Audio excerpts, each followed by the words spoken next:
एक गांव में एक चरवाहा बालक रहता था। वह रोज अपनी भेड़ों को लेकर जंगल के पास स्थित घास के मैदानों में जाता। वहां वह भेड़ों को चरने को छोड़ देता और खुद एक पेड़ के नीचे बैठकर उन पर निगाह रखता।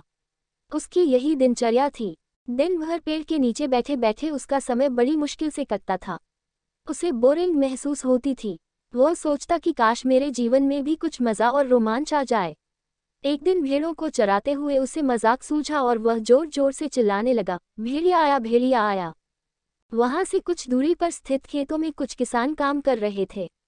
चरवाहे बालक की आवाज सुनकर वे अपना काम छोड़ उसकी सहायता के लिए दौड़े चले आए। लेकिन जैसे ही वे उसके पास पहुंचे, वह ठहाके मारकर हंसने लगा। किसान बहुत गुस्सा हुए, उसे डांटा और चेतावनी दी कि आज के बाद ऐसा मजाक मत करना। फिर वे अपने अपने खेतों में लौट गए। चरवाहे बालक को गांव के किसानों को भागते हुए अपने पास आता देखने में बड़ा मजा आया। उसके उनकी चेतावनी को गंभीरता से नहीं लिया। अगले दिन उसे फिर से मस्खरी सूझी और वह फिर से चिल्लाने लगा, भेड़िया आया, भेड़िया आया। खेत में काम कर रहे किसान अनहोनी की आशंका में फिर से दौड़े चले आए, जिन्हें देखकर चरवाहा बालक फिर से जोर जोर से हंसने लगा। किसानों ने उसे फिर से डांटा और चेतावनी दी, लेकिन उस पर इसका कोई असर नहीं हुआ। उसके बाद जब तब वह किसानों को इसी तरह भेड़िया आया कहकर बुलाता रहा। बालक के साथ कोई अनहोनी न हो जाए, ये सोचकर किसान भी आते रहे। लेकिन वे उसकी इस शरारत से बहुत परेशान होने लगे थे। एक दिन चरवाहा बालक पेड़ की छाया में बैठकर बांसुरी बजा रहा था कि सच में एक भेड़िया वहां आ गया। वह सहायता के लिए चिल्लाने लगा, भेड़िया आया, भेड़िया आया।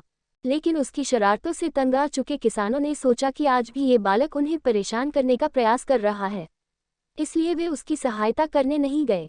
भेड़िया उसकी कुछ भेड़ों को मारकर खा गया।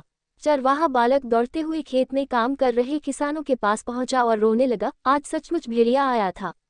वह मेरी कुछ भेड़ों को मारकर खा गया। किसान बोले, तुम रोज हमारे साथ शरारत करते हो, हमें लगा कि आज भी तुम्हारा इरादा वही है।